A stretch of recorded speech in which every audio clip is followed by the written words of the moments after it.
Thank you. So today we are going to talk about movie posters, how to design posters in Photoshop CS5. And I have a couple of examples here. I hope I can show you all of them. We have an hour and a half for the presentation, and after that you can ask your questions. We usually have a 10 or 15 minutes after that for questions and the answers. So let's get to it. And first I would like to show you an example when you have a really good image that you would like to use for your poster, but obviously with posters most of the time you need to have a portrait format image, and this is landscape format. So what can we do? What we can do is to find another image which can be merged together with this. So this photograph with the eyes. I just opened these two now in Photoshop, okay? And by the way, instead of opening images like this into Photoshop, so as separate documents, I will close these and go back to Bridge and go to Tools, Photoshop, and choose Load Files into Photoshop Layers. That's a really useful way to open the images directly into one document. So now I have both of the images in one Photoshop document. So that's great. Now we only need to turn this image into a portrait format, and as you can see, instead of going to image, canvas size or image size, I just simply select the crop tool and then resize the image. So with the crop tool you can drag around the whole image and then extend it like this, and then if you press enter you just increased the size of your canvas, and then you can use the move tool and place the images where you want them to be, something like this. I use the free transform tool to make this a bit larger, and I put this on top of the other one. So this is on the top and the other one is below it. Obviously this is easy to tell, it's made up of two photographs, so we need to sort this out first. We need to align the images, or make them, or adjust the image at the bottom to the one on the top. So I select this layer. Let me just make my layers a bit larger. So I select this layer with the eyes, okay, and I go to the adjustment layers and I choose curves. Curves is a really useful adjustment layer, and I just raise it up until I get that very high key effect that we have on the top. So with a bit overexposed on the highlights, something like this. Maybe on the highlights I make it a bit even brighter. I try to align it also onto the projector, because the things that I see on the screen is not exactly the same what you see on the screen. Okay, so something like this, but still we have those lines there on the left and on the right, even though now in colors and lights it's aligned. I will create another layer, so I create a new layer on top of these, and on top of all of my layers actually, and we can even call this layer retouch, because here I'm going to use my clone stamp tool. So I select the clone stamp tool, make it a bit larger, and always clone with soft edge brush. This keyboard shortcut that I'm using to change the brush size and the hardness, by the way, the presentation is being recorded, so you can always watch it again. It will be on our website or on the blog probably. By the way, yeah. So, but it's always good to take notes. You can watch it again, the recorded version, if you are still interested in the presentation. So, the keyboard shortcut to change the brush size, it was introduced in CS4, but in CS5 they made it even more convenient. So it's Control Alt and left click on the Mac and right click on the PC. And from then on, if you hold down, you don't need to hold down the Control Alt after this. You just need to hold down the mouse button. If you drag right and left, that changes the size. If you drag up and down, that changes the hardness. A really useful way to do this. Unfortunately, in CS4, you had to do another keyboard shortcut to change the hardness. In CS5, it's all done with one keyboard shortcut. Okay, so this is how I set my brush size and my brush hardness. Instead of going here and changing it here, it's kind of slow.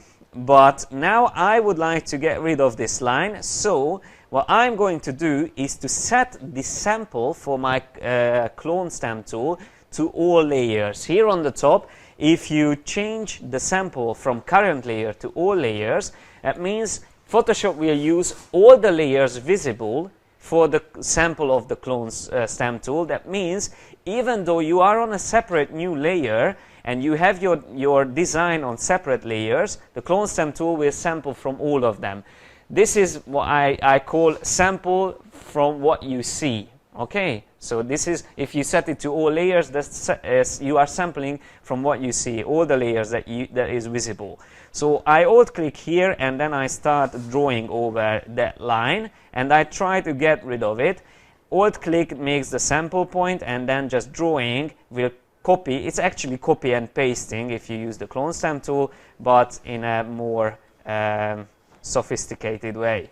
Okay, so something like this. So this is my retouch layer. I can always turn it on and off, and just with a couple of brush or clone stamp brush strokes, we could get rid of that line. And still, if I want to make my aspect ratio a bit different, I can always use the crop tool. I can even extend it and just clone the parts on the bottom to make it larger. So we already have an interesting image, and from this point on it's only about the typography, how you place it here. I just would like to tell you a few keyboard shortcuts with typography in Photoshop. Let's just call this film Frozen, shall we? So I make the title, and instead of changing the size of the text, I always use free transform to change the size of the text, and holding down the shift key, make sure that you don't stretch the type like this. Please don't do stuff like that, it's just bad.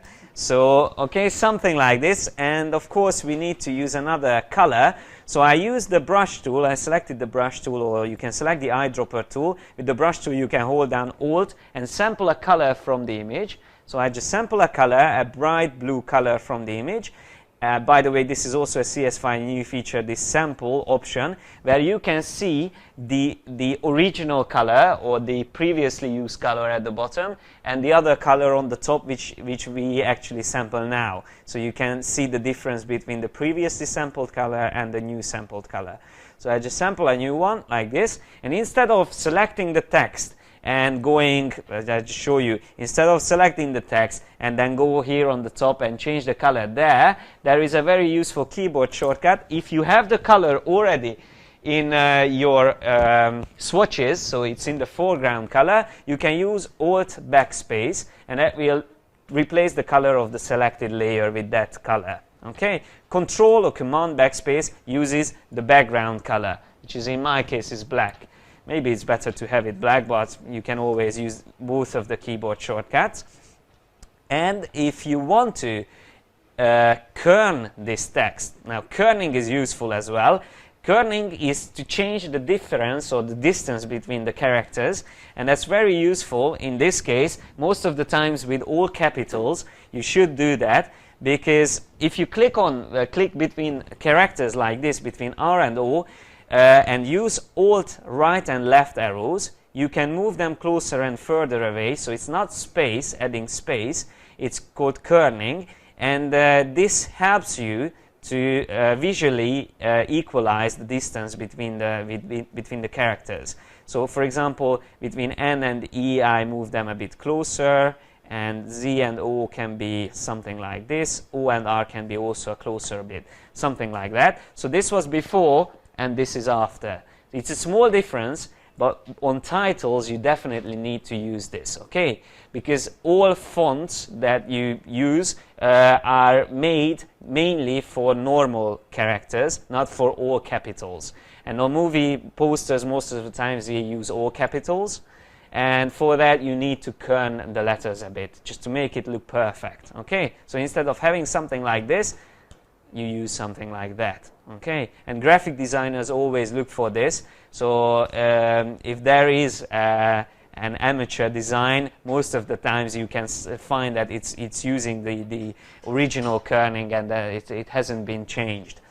Okay, so that's a useful keyboard shortcut. The other useful keyboard shortcut, if you want to only change one part of the text, let's say the size of this, we would like to play with the Zen word, Zen for example in this case, you can select that part, and instead of again coming here and change the point size, please don't do that again, instead of that you can click on this icon, the double T's, and click and drag to left and right. That will change the size I just show you. So if I click there, I can change the size quickly, or you can use the keyboard shortcut Command Shift or Control Shift, comma and full stop. Well, I think that's faster if you do it from the top here. Drag it right and left. So instead of using free transform, if you want to only change the size of a part of the text, you can use that. Okay, and if you want to move it up and down, so now that it's smaller than the other one, let's say we want to move it up or down, that's called baseline shift. You can also do that with a keyboard shortcut, Alt Shift up and down arrows. That's also a useful thing. So it's now breaking the baseline and moving that part of the text up, or we can move it down. Okay, so that is also a useful way to edit your text. And what else do we need to know about text? These are, I think this is the most useful things that you might need to use. Okay, maybe on another poster I will show you more. Okay, yeah, by the way, one last thing. If you want to turn this into a 3D text, you can do that in Photoshop CS5 in the extended version, Photoshop CS5 extended. You have the 3D menu, and from here you can select new 3D layer, but in this case, because we have a text layer, we need to use the Repoussé text layer option. So if you go to 3D Repoussé text layer, then you can turn this two-dimensional vector text layer into a 3D rendered layer, which will use a specific rendering option that you can set up. As you can see, it's already in 3D. I just need to click on it and turn it around. Really useful. Okay, and if I turn it to the left like this, I can then change the depth here. I can, by the way, this dragging on values works nearly everywhere in Photoshop. So again, instead of coming here and change this the value here on the right, you can always change the depth by clicking on depth and drag it to left or right. In this case, it's quite slow because it's a really intensive calculation, so I will just type in 0.5 to make the depth different. Okay, but you can always change this text, so we can of course use the move tool and move it around like this, or you can use these tools here, the 3D rotation tool for example, to rotate the 3D text around. Okay, so you can always make changes to your text, and you can even change the color just the same way as we changed the color when it was two-dimensional. I will select now a different color. I use my brush tool, another useful keyboard shortcut. Control Alt Command together. On Mac, on PC it's Control Alt Shift, and then click, and you will get this color picker tool, which is a really fast way to change your color. Let's say I would like to change this to red. I don't know why I would ever use red for Frozen, but let's change it to red or yellow. It doesn't matter. So I picked another color for my foreground color, and I use Alt Backspace again, and Alt Backspace even works on the 3D text or the 3D layer. It will merge this color onto that layer, which is interesting because if I start to turn this around, you can still see the original color, the blue color. Okay, because three-dimensional layers work with textures, and those textures can be found under the layers. These are the textures, so I can double click on a texture and then we can see the texture itself. If I fill this in with yellow with the same keyboard shortcut, save it and go back, then everything is going to be yellow. Okay, because automatically this fill option will only fill the visible area of the 3D text. Okay, so it's better to go inside the text or the text layers texture and fill the yellow there. Okay, and you can still move it around, and if you want to change the depth, we can still change the depth itself. You can't really edit the text from this point on.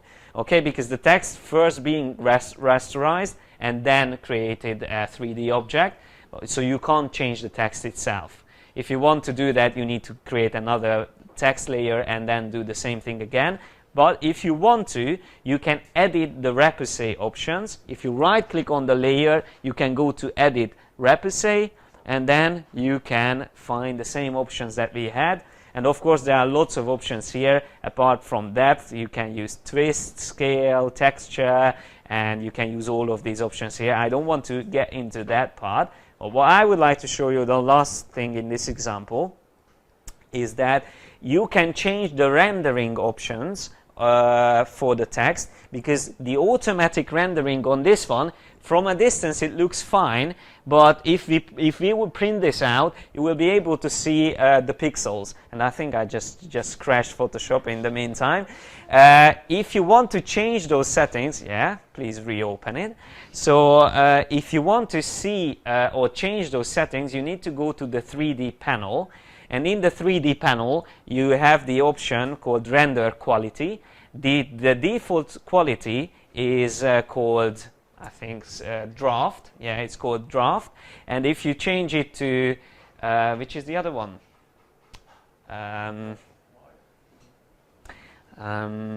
It's called, it's more difficult without Photoshop to know what we're doing. So in the 3D, yeah, ray trace draft or ray trace final. So we just need to have an object for that. But here in the 3D panel, you will be able to find that option. I don't want to get into that, but usually you should use the draft option, because even that one can crash Photoshop, as we've seen it. If you use the higher quality versions, that will definitely slow down the machine. So you should first play around with the position, the scaling, the depths and stuff like that. And when you are happy, then before you save it out as a PDF or something, or the final result, before that, change the rendering quality to ray trace final. And that will give you a very nice rendering.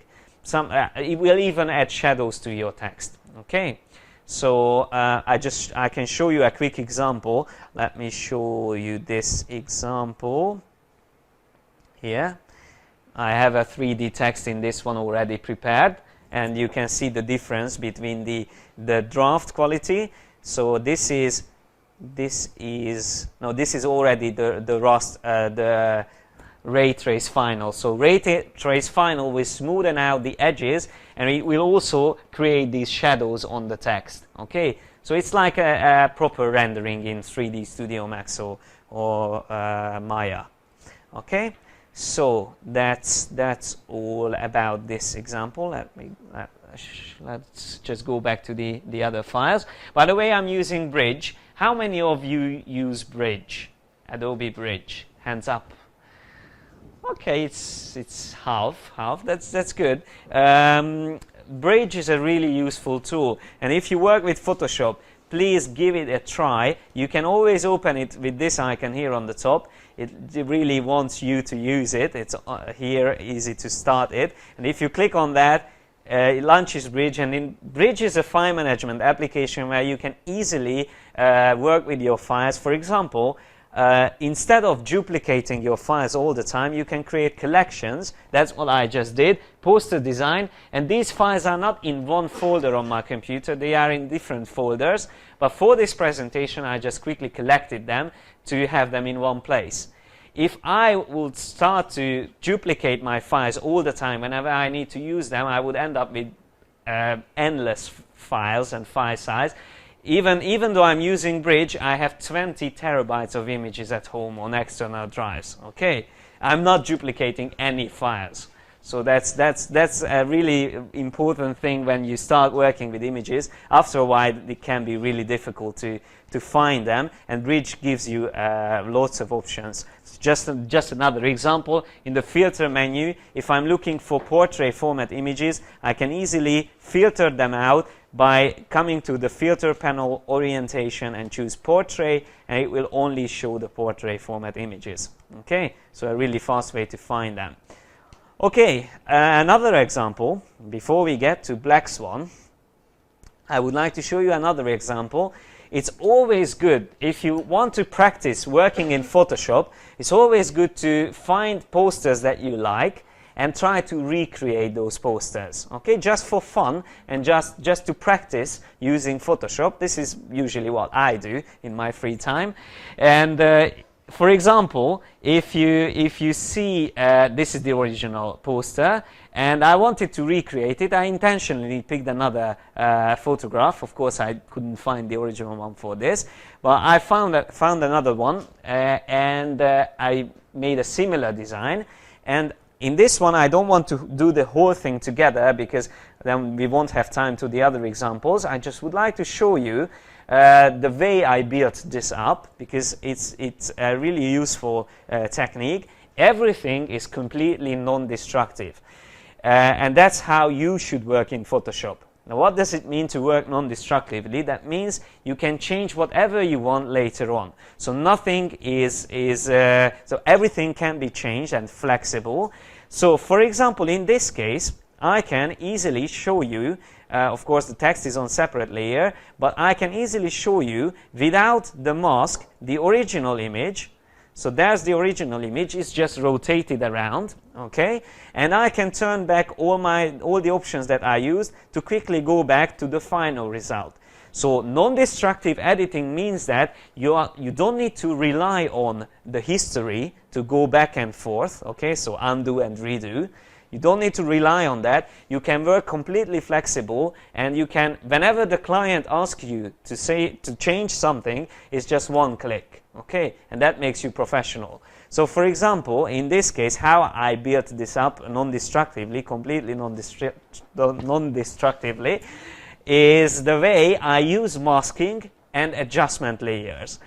Mainly this is what you need. Of course, you might also need smart objects, but most of the times you only need adjustment layers and masks. So first of all, let's start from scratch, and I turn off all the other layers and I just leave the bottom layer here on. So that's the original photograph, which is on a separate layer. Let me just show you that is the original photograph. Is just rotated a bit to the left. Now I made another layer here with a vector shape. So it's a vector shape which is completely resolution independent. It's good if I want to change the image with a higher resolution image, I can still use this layer because it's in vectors. And the way I did this is just simply, this is how you create a rectangle. You go to the shapes and use rectangle tool and you create a shape like that. Okay, let me just turn off the other one. So it automatically has a vector mask, because a vector shape also always comes with a vector mask. This is the vector mask. And in the vector mask we see the shape itself. Next to it we see the color, which we can always change. Now the color in this case doesn't matter. And if you want to copy this shape, you rather, instead of using the move tool and duplicate it by holding down the Alt and do this, instead of this, because this will create separate layers with separate masks, instead of this, just select that shape with the selection tool. So this is the selection tool. It's mainly a path selection tool. We can use this for vector shapes. So select it, and with that you can copy and paste. So it's Control C, Control V, or you can also use the Alt dragging option. And you can create more vector shapes in the same vector mask. As you can see, this is how I built it up. I just continued doing it, and I built up a matrix or a grid of these shapes. And after that, I have that. I just show you. So this is what I end up with. After that, I have my photograph on top of this vector shape. Okay, and if I want to see the image inside those little rectangles or squares, you need to clip the two layers together. That's called the clipping mask. If you hold down the Alt key and click between the two layers, that will create a clip between the two. That's the clip, okay? And that means you will only see the image inside or in the area of the layer below it, okay? So in this case, it's like this is the mask, this layer is the mask, and this is the image itself. Okay, so it's very similar to masking with a pixel mask, but in this case we mask with another layer, and that's how we use a clipping mask. Okay, so now the other way, or the other image here on top, is just a duplication of the original one, but with only 3 squares in the vector mask, because for this I also wanted to use a black and white adjustment layer. As you can see, that one is also clipped onto these 2 layers. If I don't clip it, that black and white adjustment layer will turn everything into black and white, everything which is below that layer. Instead of that, I clip this to this version where I have only those 3 squares visible, and that will only turn those 3 squares into black and white.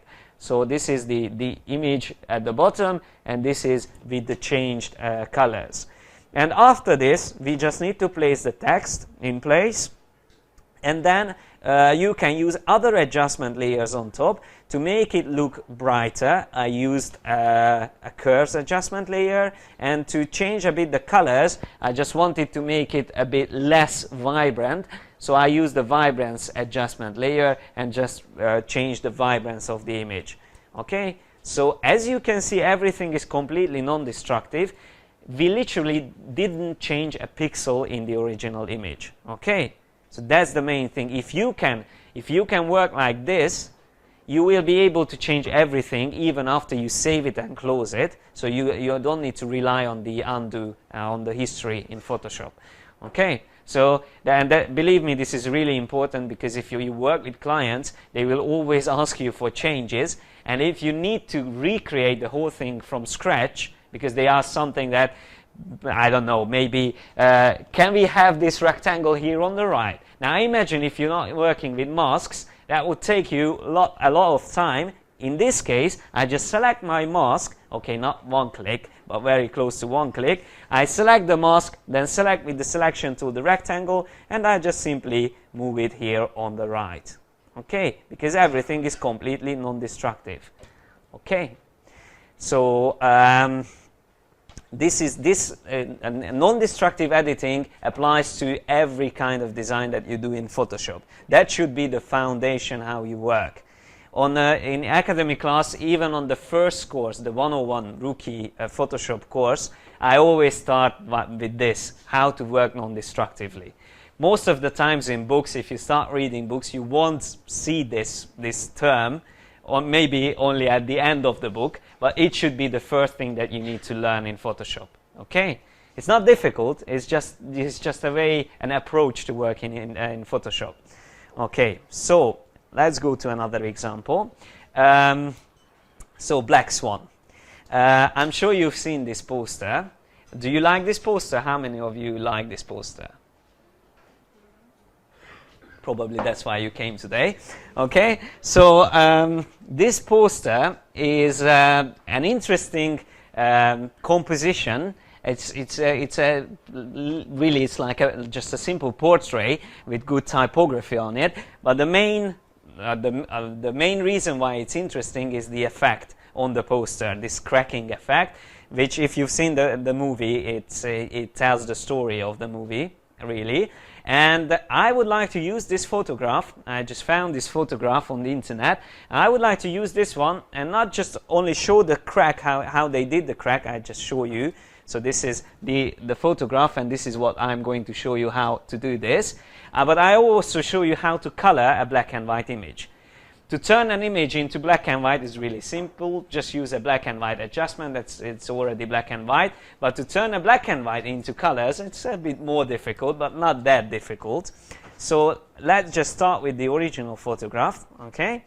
And the way I usually do this, the coloring, is that I use a new layer. So I create a new layer, and we can call that layer coloring or colors. It's good to get used to naming your layers. Even though I'm doing a presentation, I'm so used to it that I name my layers here.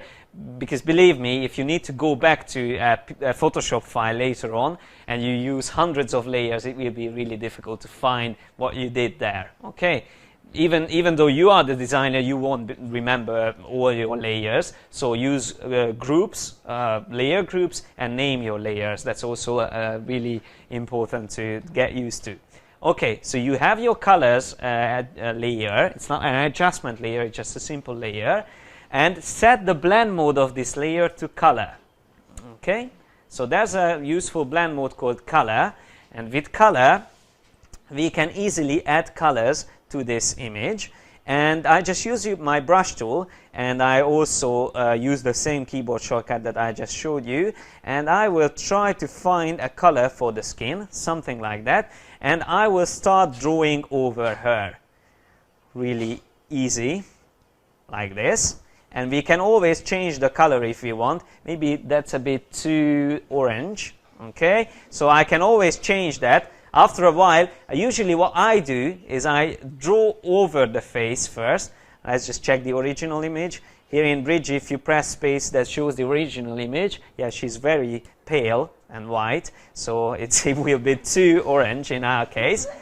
But I just carry on and turn her orange, like those advertisements, so annoying in the cinema, the orange advertisement. Okay, so just do something like this.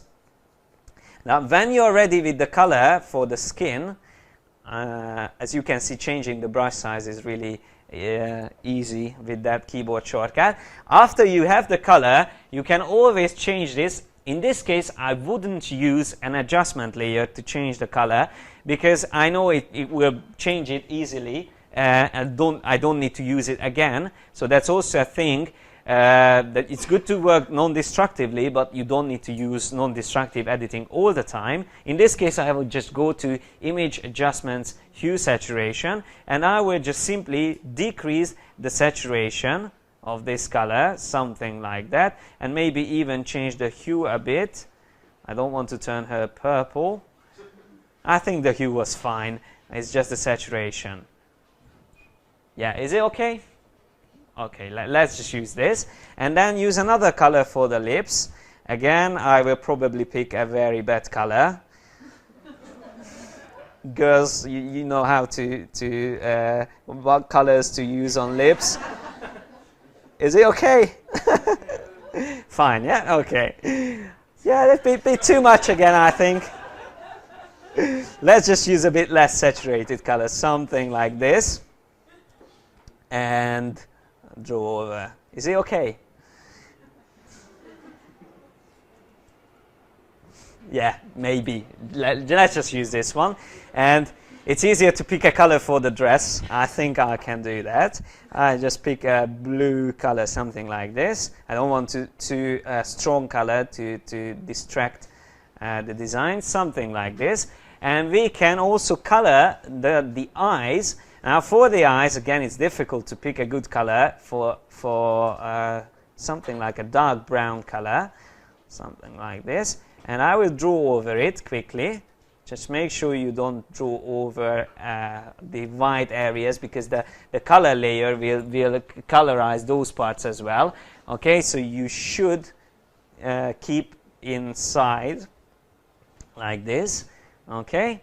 It's a bit too much again, a bit too colorful, because her eyes are a bit dark. But what we can do is to always, now in this case, after we have everything in place, we can now use an adjustment layer. And I will use the hue saturation adjustment layer, and just change the saturation again a bit like this, and maybe use the lightness to make it brighter. Okay, I think this is much better. This was before and after. Usually when you work in Photoshop and you start applying something, you always go too far. At least this is how I found most of Photoshop users work. So usually you go too much, but you can then reduce it by using adjustments like this.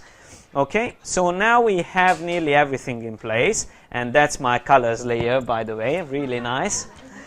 Okay, it's nearly like a digital painting. You can easily tell that it's Natalie Portman. Okay, so something like this, and from this point on we are ready to create the crack on the image. So we can create a new layer, and I will call that layer effect.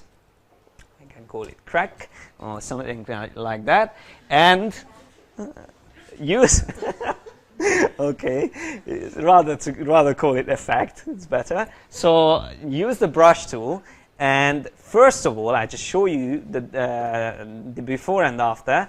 So let me just zoom a little bit closer as well. First of all, you need to decide where you want to have this effect, and what you need to do, instead of using filters, and that is also a useful thing to learn, don't rely on the filters in Photoshop to do effects. It's always better to use just simply the brush tool. Okay, it's like painting or drawing.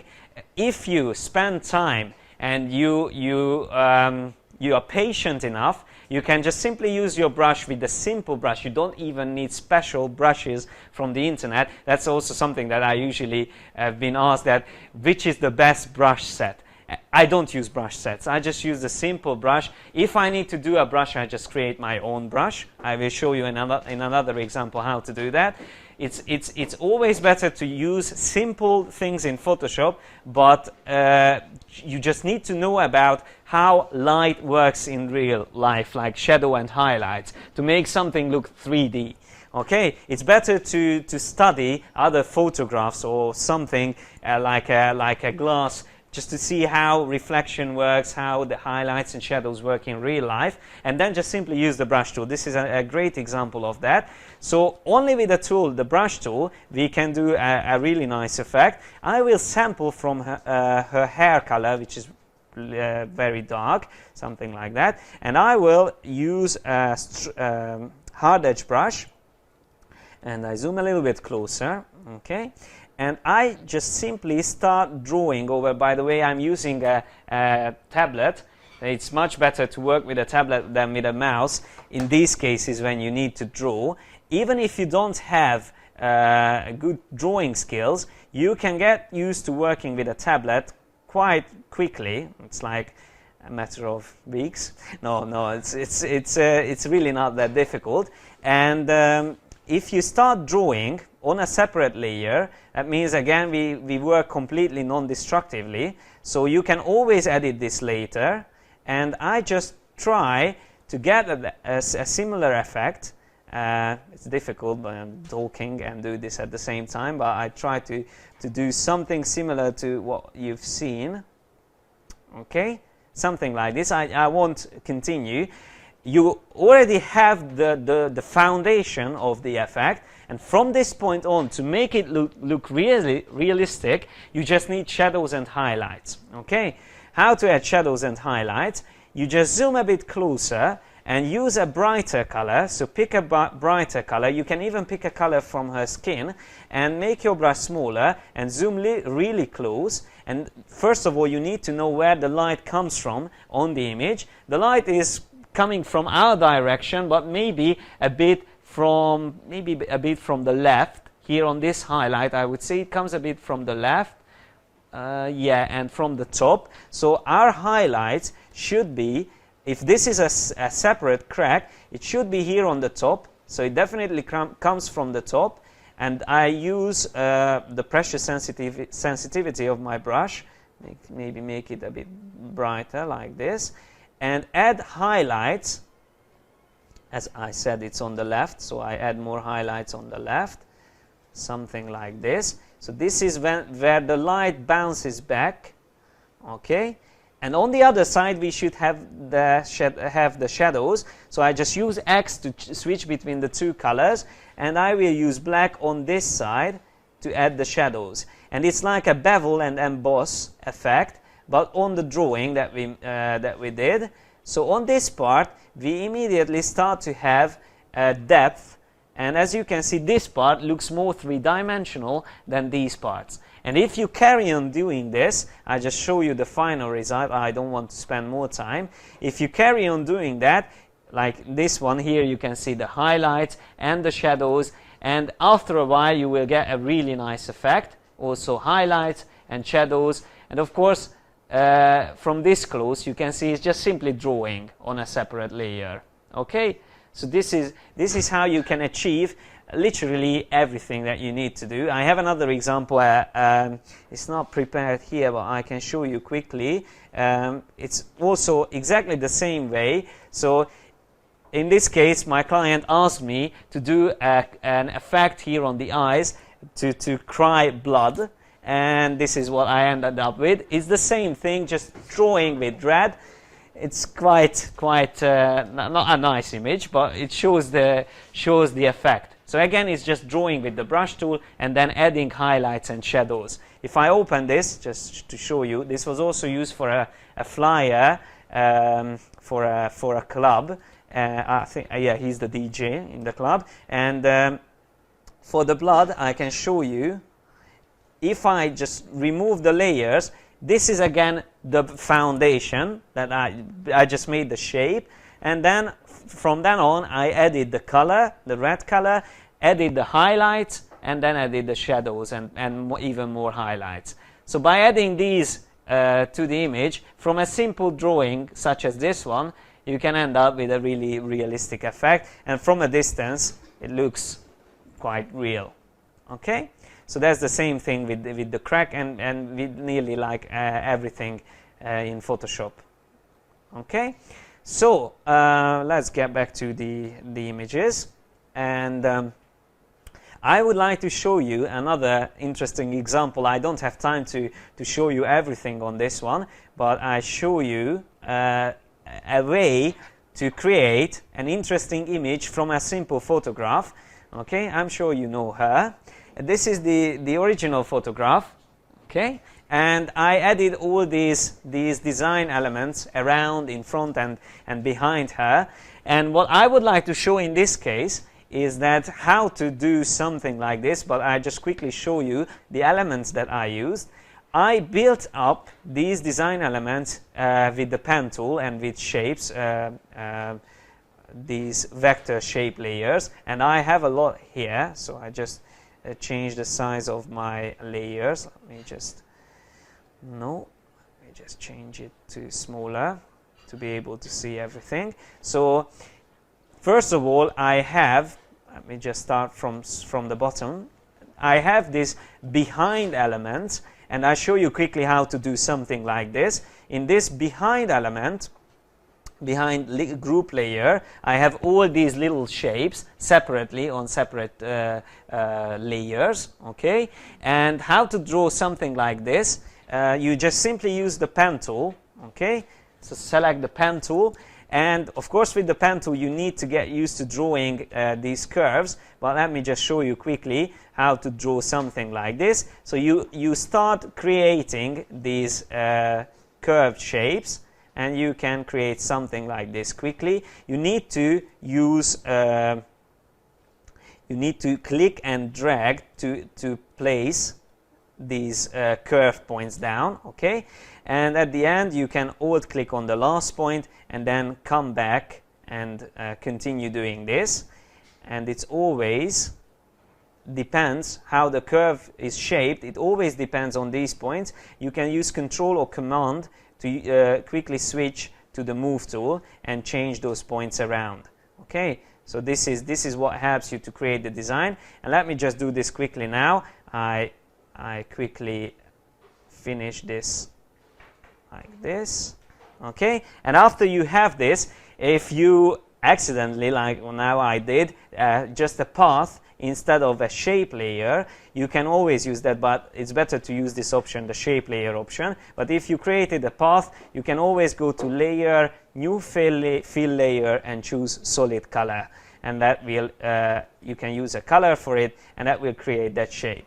Okay, so this is how I did it. Of course, I spent a bit more time on it, and it's nicer, these ones in the background. But you can, the good thing with this is also using a vector shape or a vector mask, and you can always come back to use selection tools and to change these anchor points and handles. Okay, so if you want to fine-tune it, you can always come back to it.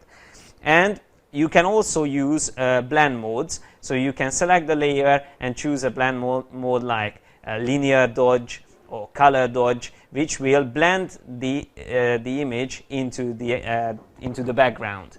Now what I also used is a mask, I just delete this one, and I show you I also used a mask, this one here on the group called the behind. If I shift click on the mask, you can see that all these design elements are behind her, and I didn't pay attention to end them properly. Instead of that, I just placed them where I wanted them to be, and then I used a mask on top of them. Now, how to create that mask, I show you that quickly. I just delete this mask now, and I show you quickly how I made that mask. I turn off everything, I select the background layer, and I use a selection first. I usually use the lasso tool, the polygonal lasso tool, and I just make a very quick and rough selection around the part that I would like to mask. Okay, so something like this. I make a quick selection. It's not with the quick selection tool, it's just the lasso tool like this, and then go to select and choose color range. Now, if you made a selection first, like this, then color range will only work on the selected part. So it's like pre-selection, and then this is the proper selection, the color range, where I can click on the background here in this little mask, and that will select those colors from the background. And if I hold down Shift and I click on these other colors, I can select more colors and then use the fuzziness to change the amount or the tolerance of the selection. Okay, something like that will be okay to start with. I will click on OK now. Okay, so it's a rough selection, but much better than it was before.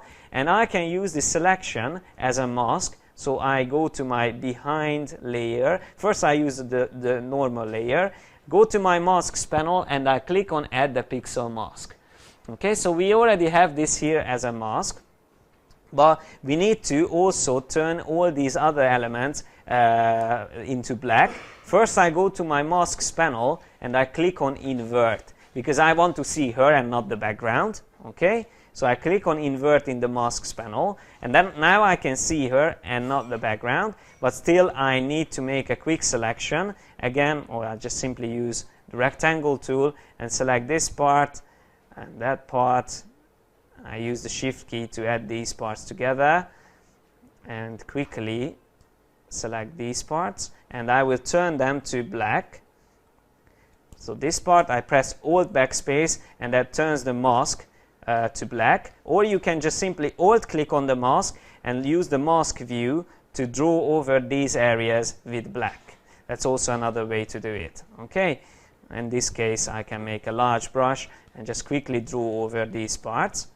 And if you get to this point, you have a selection, but obviously not a good selection yet. We can always draw with white over her, because on these areas inside the selected part, we don't need to see through. So it should be white, which means it will show on those parts and will hide all the other parts around it. So here on the outside I need black, and inside I need white. White shows, black hides. And after we have this, we can switch back now, but we still have problems. Just from closer I can see even more problems.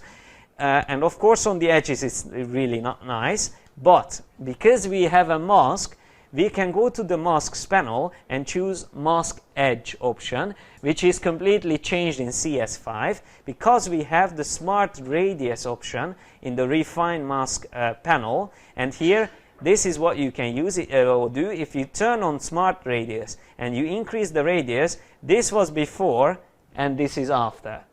So you can see it immediately makes a much better selection, mainly on the most difficult parts like hair.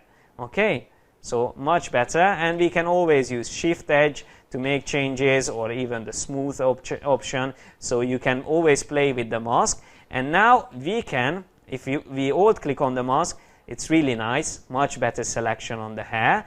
We can use this after we create it. We can turn on all the other layers on top of it, and instead of having the mask on the image, we can move this mask here in the layers panel, drag and drop it onto the behind layer group.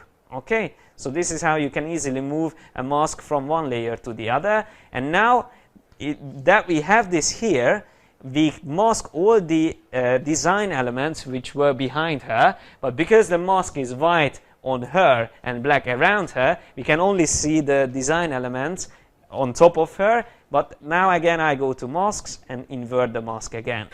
So you can always do this back and forth. So this is a fast way to do this effect. And then I just simply use the same thing and I place two ribbons in front just to make it look more three-dimensional, because if you only have elements behind her, it won't look real. Of course, it doesn't look real, but it's better to have something in front as well. And to create these little stars, I show you a quick way to create a brush. Usually what I do is I just simply create a new layer, fill it with white. Okay, so fill that layer on top with white, and you have the shape, custom shapes, not custom shape, the polygon tool. And with the polygon tool you can set up 4 sides and choose the star option. And with the star option you can create a star like this. I just want to have an indent, 100% indent, no, 99 is too small. Let's just set this to 90, the indent size by 90.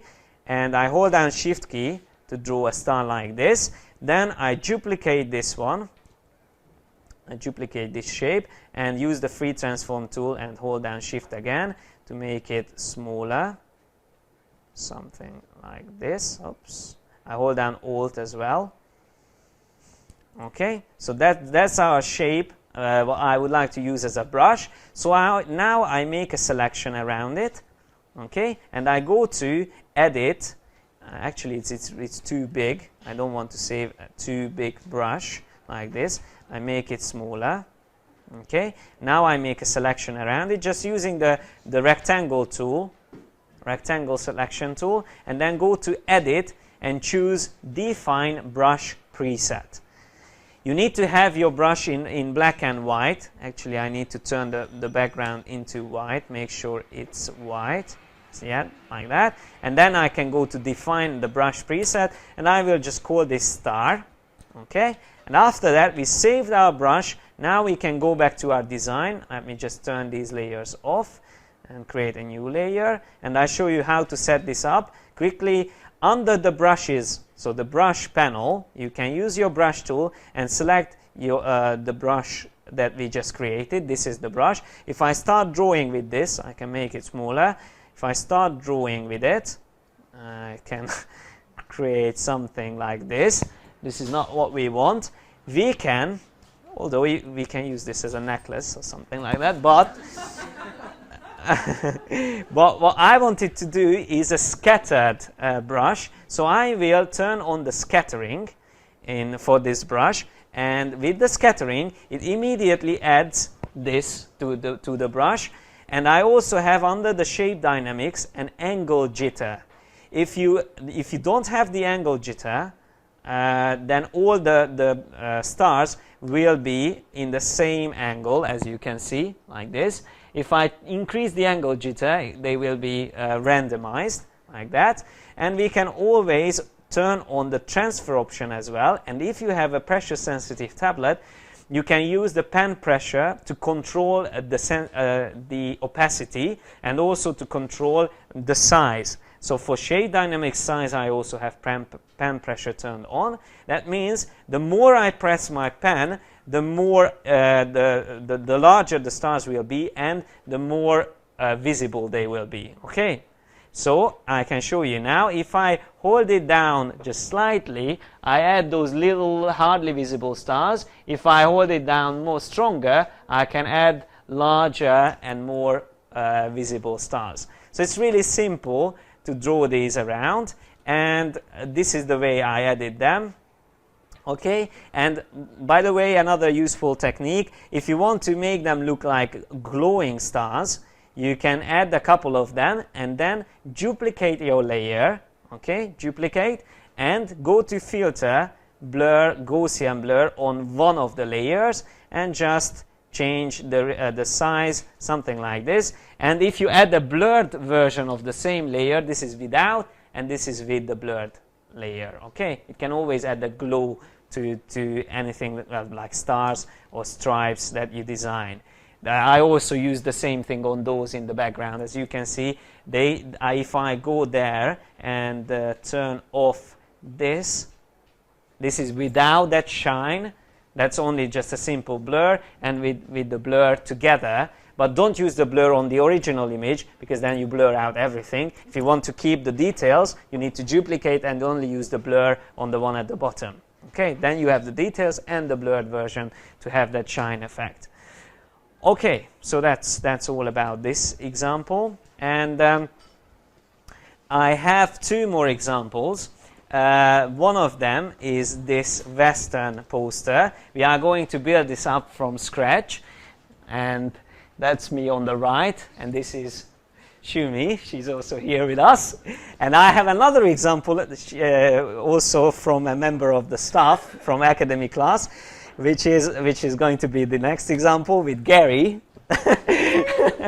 He will be James Bond from this original example. Okay. So these two examples we are going to work completely from scratch, although I have everything prepared. So let's just first do this wanted poster, and here we will learn other useful things. So let's just first start by opening the main photograph and make the canvas larger by using the crop tool. And I make this a bit larger. Actually, let me just see the, yeah, we just need more space on the top. So I use the crop tool and make a bit larger on the top and maybe on the left. So I need more space on these parts, something like this.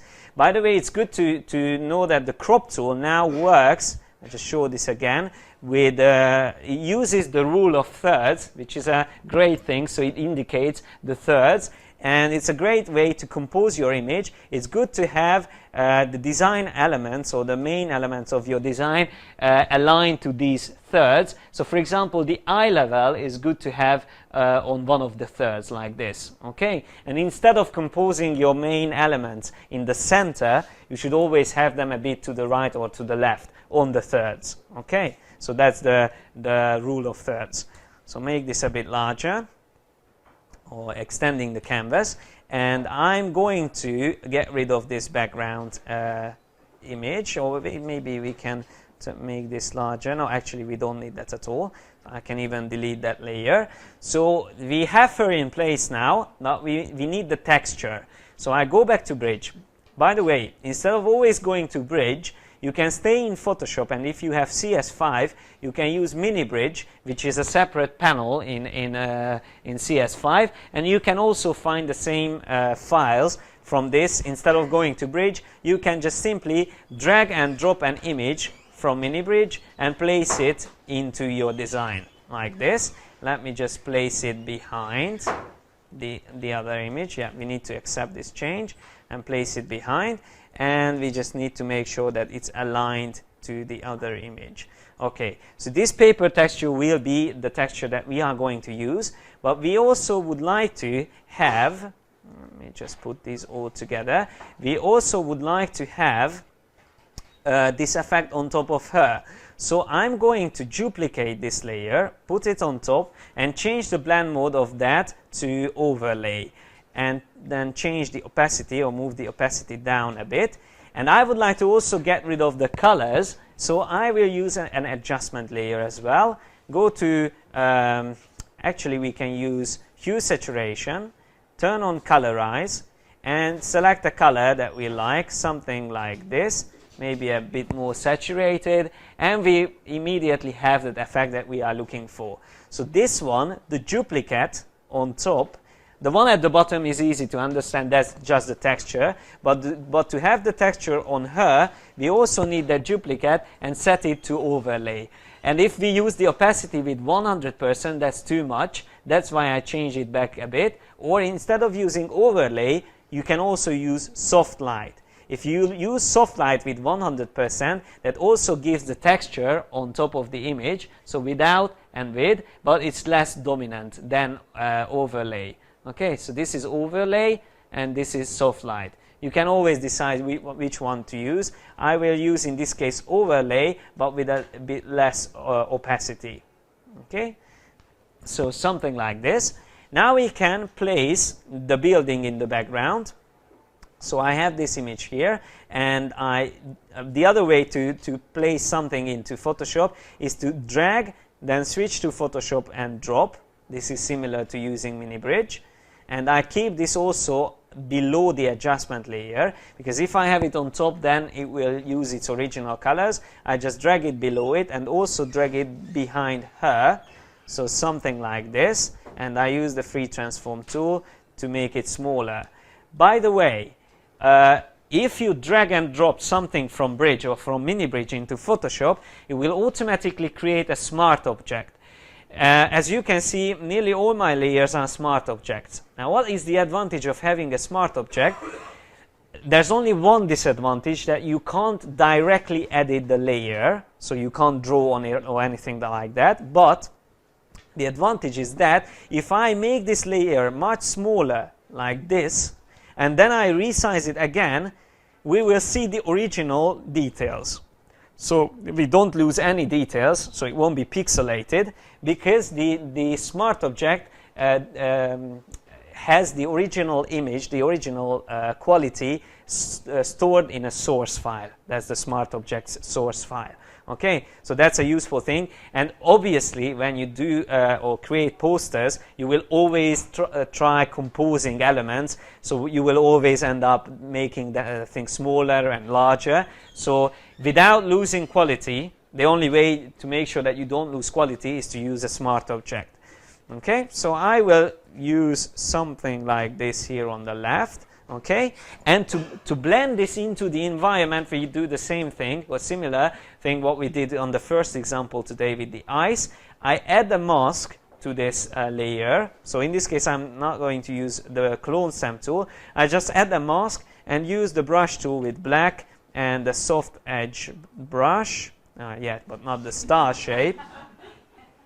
Let's just switch back to normal brush. This one. Yeah. So something like this, and I just quickly draw around the edges of this image to blend it into the new environment. And the advantage of the mask is that we can always switch back to white, and if we want to show it again, these details, we can just draw over with white to make sure that it's visible. Okay, something like this. So a fast way to place it in. By the way, I just add another curves adjustment layer on the top to keep everything more with higher contrast. So turn everything down, that's too much, something like this. Okay, it's easier to see. And now we can add the text here on the top. And for the text, as you can see on the original design, I have this effect. And the easiest way to do this is to create, first of all, a rectangle. So I use the rectangle tool, and I just place a rectangle here on the top. Okay, we can switch it to black. I just use the keyboard shortcuts, and I will have this behind her, so somewhere there. Then I use my type tool, and I just type in the title of this film. Okay, this fictional movie, and I'm going to change the font to that what I've used there. I think which was this text. I don't remember the name of the font that I've used. Yeah, we can use this one. This is different, but different but similar. Okay, and we can make this white just until we get it in the right size and placement. So something like this. Okay, and to bend it, I will first do it with the shape. I select the shape, use the free transform tool, and choose the warp options here on the top. Okay, warp, and select the warp called arc, and just change the bend, make the bend smaller, something like this. Move it down a bit and align the bend, something like that. And then I press enter and do the same thing with the text. Use free transform, bend, on this and choose also arc, and then just use the same amount or similar amount for the text. Okay, something like this, maybe a bit less. Yeah, so that's it. Now we have the text in place, and we just need to set the colors for this option or this object also to match the design. So instead of using white or black, we need to make sure that it uses the same texture. So in this case, again, I will drag the bottom layer with the texture on top of that, and I alt click on it to only use it on the sign. But then I use the opacity to change the opacity, or maybe in this case I will use a blend mode. I will use probably, let's just try darker color. No, that's too much. Something like this, and maybe move this. Yeah, that's too much. Let me just go back. Well, I think the easier way to do it is to use another adjustment layer on this one, just to make it different than the background. I will use another adjustment layer, a hue saturation adjustment layer, and just change the lightness of this and make it darker, something like that. Okay, and we can carry on doing this. What you can do, even though this is, of course it's much, I think it was much darker previously, and also for the text we can do the same thing, but let me just set that now to overlay, just to blend it in more, something like this. Obviously this one looks now a bit fake because on the edges it's very like a vector shape. Just to make it look more realistic, you can select the vector shape, okay, and add a pixel mask. So in the masks panel, add the pixel mask onto your vector shape. So any object can have a vector and a pixel mask, and on the pixel mask, just like the same thing what we did on the portrait of Natalie Portman, I just add a bit of age to this sign, and I will just simply draw with my brush and add some cracks and parts like this, also here on the top left. So it immediately looks a bit more realistic. Okay, so if you add these little elements, it can make a difference. And the only thing left is me. Well, I don't want to spend time on myself. And just quickly, I show you this was the original design and the original photograph. And instead of using the original photograph, I show you the final result of the poster. I again just simply used the paint, the brush tool to draw over myself. I didn't want to search for a code that suits this perspective, and instead of that, I just simply used the brush tool and I drew over myself.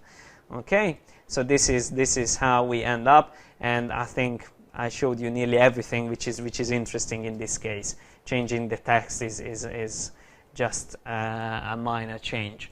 Okay, so the last example is the James Bond image with Gary, starring Gary, and this photograph is the original photograph, and I'm going to replace the background. Now, to replace the background, again, you can use the same selection technique. You can also use the quick selection tool. If you use the quick selection tool, with that, it's like a brush. You can quickly select similar elements on the image. But the problem with this tool is that if there's a similar color like the shirt and the sky, it will select both of them. But then you can use the hold down Alt key and add those parts back to your selection. And also we need to have the hand, so something like this. And after you have your selection, also we don't need this part, so I just remove that. Okay, so it was a really quick selection. So we have the part that we don't need, and we can go to the mask and add this as a mask, and also click on invert to only show the parts that we need. Okay, so obviously we can make it better if we want. What I usually do, if I have an image like this, where I have these very fine curves, like here on the car, instead of selecting the mask and use the brush tool and try to draw over with black and white to show those details like this, instead of doing this, what you can do is you can turn off the mask while you use the pen tool, and with the pen tool, just creating a path, you click on the side of the car and placing down your curve, following the car itself, okay, the edges of the car. Let me just zoom out a bit, something like this. Close your path, right click, choose make selection. That will create a selection like that. Then you can turn back your mask, select your brush tool, make it largest, select the black color and white, and then just draw over it. And this will keep your brush inside the selection. Okay, so it makes sure that it has a really nice curve where you need to have those curves. Okay, so that's a quick way again to create the mask. Okay, and now we can place the other image in the background. We can select this and drag it on top of this one, and I don't know why it's so much smaller. It should be larger than this. Yeah, something like this. Place it behind the other one, and let's just move it in place. Already much better. Okay, something like this. We can make this image a bit narrower. Oops. We can make it a bit narrower. Just use the crop tool. I will crop this here on the right, just to keep a better aspect ratio. That's it. And to place the gun in his hand, we can use this image. Again, I open this image first, and I will mask out all the elements I don't need. I will use in this case the magic wand. Just simply click on outside and shift click here inside, then go to masks, add the pixel mask and invert it. Quite fast way to get rid of the parts that you don't need. Then put this on top.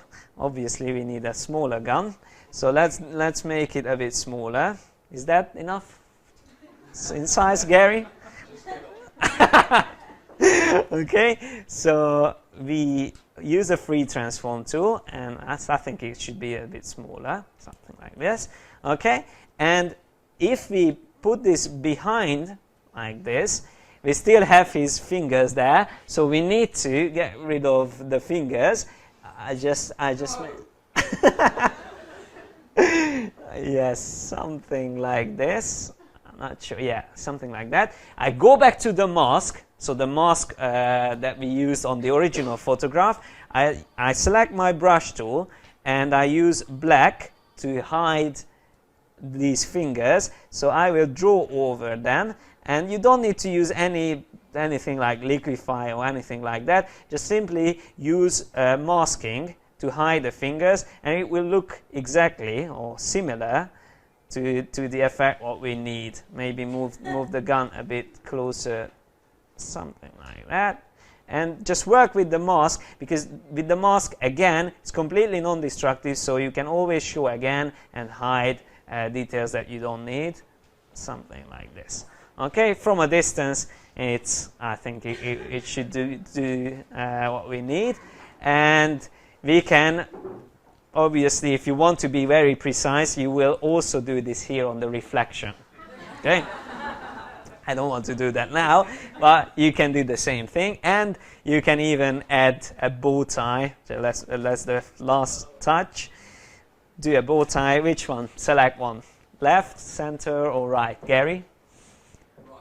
The right. Okay, thank you. And let's just put this on a separate layer. I delete the original one. Again, I use magic wand on that layer to select what we need.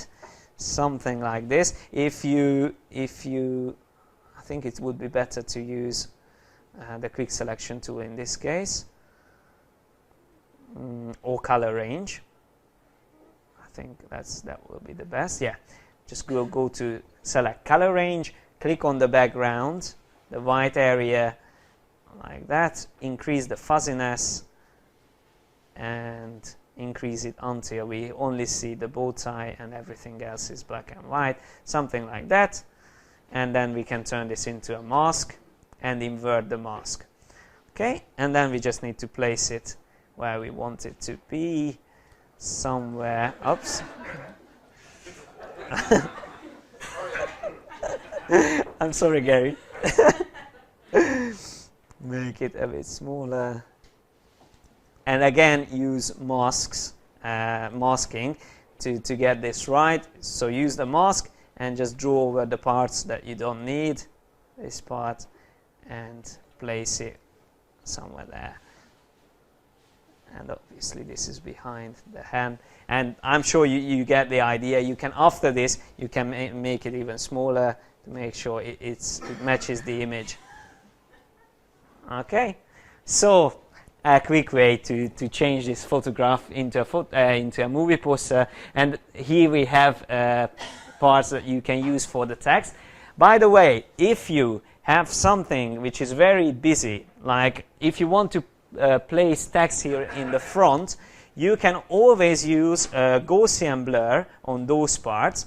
So, for example, I just show you, this is the last thing. I show you if we have a credits image and we need to place this here on the bottom. I just quickly place this credits here, okay? And I just change the blend mode of this to multiply, and we can't see the text. Only if I move it up we can only see it. So I'm going to rasterize this and invert the colors and then change it to screen. Yeah, it's better now, but still the bottom part of the image can be too busy to be able to see what's going on there with the text. So let's say we need to place this somewhere here, okay, and it's really difficult to read these parts, okay. So what we can do is to use the original image, okay, select the original image, right click and choose convert to smart object, okay, then go to the filter called blur, Gaussian blur, and use a blur which will add a blur which makes it possible to read the text. Then if you click on OK, obviously we don't want to have this on the whole image. We can then use the mask of this layer and invert the mask. That means we don't use the blur, only where we want the blur to be, here on the bottom, and I will just simply draw over with white over that part to blur that out a bit. So something like this. And it can be something like a fake depth of field effect, but it makes it easier to read the text. Okay, so you can always use a smart object again with a filter together to get to this effect and to make it easier to read the text on your design. Okay, so that's all that I wanted to show you today. I hope you enjoyed it.